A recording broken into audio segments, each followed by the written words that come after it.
Hello I welcome you to affairs. मैं हूं प्रशांत Dhawan. Now जब से तालिबान वापस आया अफगानिस्तान में, दुनिया भर की कंट्रीज की दो कंसर्न है, दो मेजर कंसर्न। एक तो आतंकवाद, दूसरा कंसर्न जिसके बारे में इतना डिस्कशन होता नहीं है वो है ड्रग ट्रैफिकिंग। डर यहां पर यह है कि जो ये गोल्डन क्रेसेंट है, जो यहां पर तीन देश है, ईरान, अफगानिस्तान, पाकिस्तान, यहां से अब बहुत सारा ड्रग प्रोड्यूस किया जाएगा, स्मगल किया जाएगा। और ये ड्रग्स हो सकते हैं कि नॉर्दर्न रूट से पहुंच जाए रशिया में, बाल्कन रूट से पहुंच जाए यूरोप में, और उसके बाद सदर्न रूट से भारत और इवन गल्फ कंट्रीज में भी पहुंच जाए। नाउ ड्रग्स देखो एक ऐसी चीज है जिसको लेकर दुनिया की हर गवर्नमेंट बहुत ज़्यादा कंसर्न रहती है। आप जान के हैरान होंगे, मगर 2010 में अफगानिस्तान से सिंस इतना ओपीएम और हेरोइन प्रोड्यूस किया जा रहा था, यूएसए और रशिया इकट्ठा आ गए, दोनों ने कोलैबोरेशन स्टार्ट कर दी और एक ड्रग रेड करी अफगानिस्तान में, ताकि ड्रग्स का जो इलीगल एक्सपोर्ट होता है अफगानिस्तान से ये रोका जा सके। मगर तब से लेकर अब तक कहानी कुछ बदली नहीं है। आज भी आप अगर देखो तो अफगानिस्तान की जो टोटल जीडीपी है उसका 1/5 एक बहुत ही बड़ा हिस्सा आता है ड्रग कल्टीवेशन से। यहाँ पर बहुत सारा जो एग्रीकल्चरल लैंड है, जो उपजाऊ ज़मीन है, वहाँ पर फार्मर्स वीट, चावल, दाल ये सब उगाना पसंद नहीं करते। सीधा यहाँ पर जो पॉपी सीड्स हैं ये ग्रो किए जाते हैं, इसका ये बना देते हैं ओपीएम, और ओपीएम से ये लोग बना देते हैं हेरोइन। और अब तो देखो ओपीएम और हेरोइन के भी ये लोग आगे निकल रहे हैं।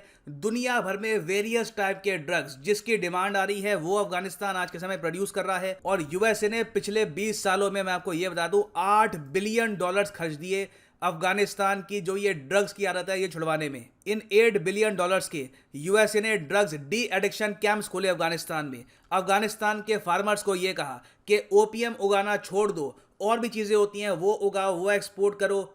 मगर सिंस ओपीएम ट्रेड इतना ज़्यादा प्रॉफिटेबल है, इतना ज़्यादा इनको मुनाफा होता है, किसान भी यहाँ पर ओपीएम को छोड़ने को तैयार नहीं थे। जो एडिक्टेड थे वो भी अपने ड्रग्स छोड़ने को तैयार नहीं थे। और $1 ट्रिलियन के साथ साथ यूएसए के जो ये 8 ट्रिलियन हैं ये भी गए पानी में। मगर अब अचानक से तालिबान ने एक प्रॉमिस किया। तालिबान अब यहाँ पर ये कह रहा है कि हम दुनिया में ड्रग्स नहीं फैलने देंगे। मेन जो सबसे ज़्यादा कंसर्न कंट्रीज़ को रहता है हेरोइन का, क्योंकि हेरोइन बहुत प्रोड्यूस होती है अफगानिस्तान से।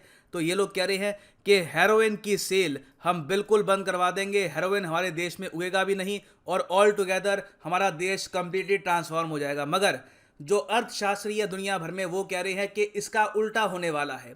अफगानिस्तान एक्चुअली हेरोइन पर और ज़्यादा डिपेंड करेगा, ये लोग और हेरोइन प्रोड्यूस करेंगे। और दुनिया भर में सरकारें इसी बात को लेकर कंसर्न है कि अगर अफगानिस्तान ने हेरोइन की प्रोडक्शन बहुत ज़्यादा बढ़ा दी तो जो यूथ पॉपुलेशन है वो एडिक्टेड हो जाएगी ड्रग से।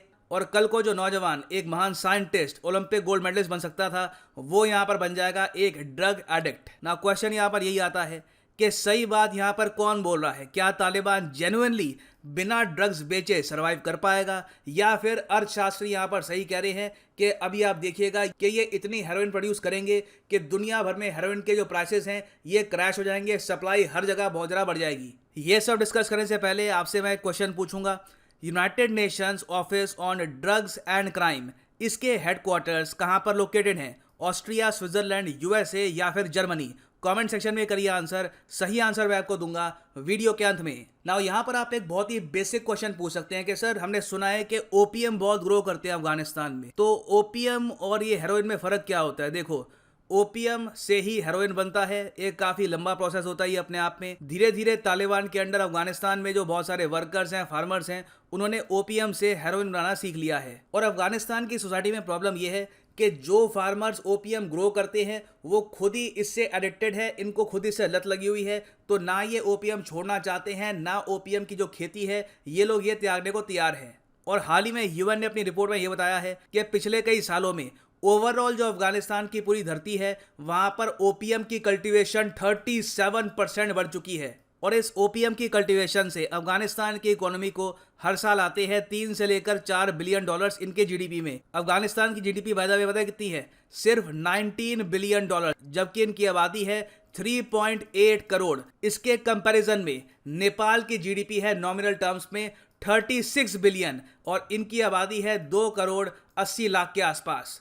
ना यहाँ पे आप कह सकते हैं अच्छा सेंस किसानों को ही यहाँ पर लत लगी है ओपीएम की, हेरोइन की, और ये लोग छोड़ना चाहते नहीं है ये यहाँ पर ट्रेड, और देश को भी काफ़ी इससे फ़ायदा होता है। इनकी जीडीपी का एक बहुत ही बड़ा परसेंटेज आता है फ्रॉम ओपीएम ट्रेड। तो तालिबान यहाँ पर कैसे कह रहा है कि हम बिल्कुल हेरोइन और जो ओपियम है ये सब प्रोड्यूस करना छोड़ देंगे, ड्रग फ्री हम बना देंगे अफगानिस्तान को, ये कैसे होगा?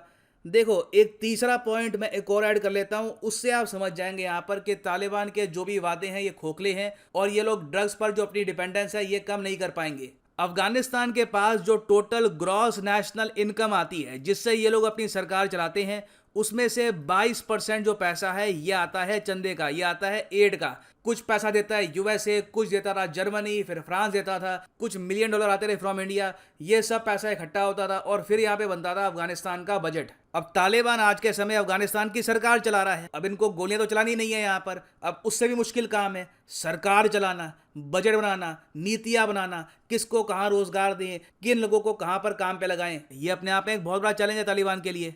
और तालिबान के लिए सबसे बड़ी प्रॉब्लम यह है कि जो ये 22% ग्रॉस नेशनल इनकम डोनेशन से, एड से आती थी, अब ये भी बिल्कुल बंद होने वाली है। क्योंकि जर्मनी ने, आपने सुना होगा, हाल ही में क्या दिया है कि हम 1 सेंट बिल्कुल भी कोई डोनेशन नहीं देंगे अफगानिस्तान को अगर तालिबान ने कब्जा लिया पूरे देश को और शरिया लॉ यहाँ पर लागू कर दिया। ना, तालिबान ने तो यही किया है, देश कब्जा लिया, शरिया लॉ ये कह रहे हैं लागू कर देंगे, झंडा वगैरह सब कुछ यहाँ पर चेंज कर दिया है, हर जगह अपनी छाप छोड़ दी है।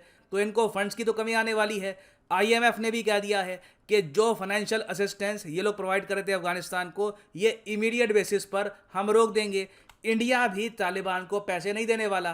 तो जब इनके पास पैसा होगा नहीं, सरकारी नौकरों को ये लोग सैलरी पे नहीं कर पाएंगे, सड़कें बनाने के लिए पैसा नहीं होगा, तो ये कहाँ पे जाएंगे? वापस जाएंगे ये लोग ओपियम कल्टीवेशन पर।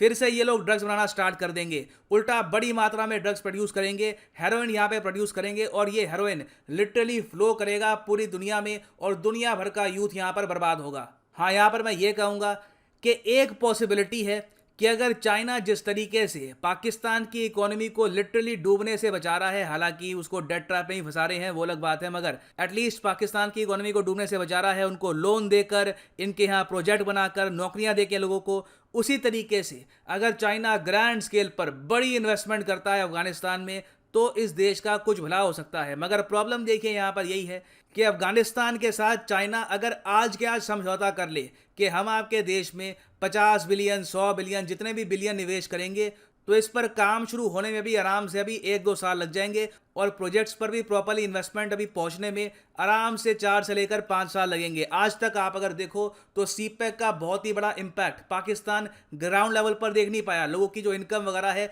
वो ज़रा चेंज हुई नहीं है बिकॉज ऑफ सीपेक। तो नियर टर्म में तो कोई सोल्यूशन नहीं है। पॉसिबिलिटी यही है कि गोल्डन क्रिसेंट फिर से यहाँ पर राइज करेगा और दुनिया भर में ड्रग्स का इन्फ्लो बढ़ने वाला है। नीड देखिए यहाँ पर यही है कि हम स्मगलिंग रोकें। भारत को स्मगलिंग के अगेंस्ट बहुत ही ज़रा कड़े कानून यहाँ पर बनाने होंगे और इंश्योर करना होगा कि अफगानिस्तान से ग्रो किया गया ओपियम ये भारत तक ना पहुँचे। और अपने यूथ में भी ये अवेयरनेस लानी होगी कि अगर आप कल को ड्रग्स कंज्यूम करते हैं तो याद रखिएगा जो पैसा आप पे कर रहे हैं ये इवेंचुअली आतंकवाद को फंड करने के लिए ही इस्तेमाल किया जाएगा। और फाइनली वापस आते हैं अपने क्वेश्चन पे कि UN office on drugs and crime के हेडक्वार्टर्स कहाँ पर लोकेटेड है। सही उत्तर यहाँ पे ऑप्शन बी जिनेवा स्विट्जरलैंड नहीं है। सही उत्तर यहाँ पे है ऑप्शन ए वियना ऑस्ट्रिया। यहाँ पे आप देखेंगे ये है UNODC की बिल्डिंग। बहुत ही इंपॉर्टेंट पार्ट है यूएन का, ये दुनिया भर में ड्रग ट्रैफिकिंग रोकने में इसका सेंट्रल रोल रहता है।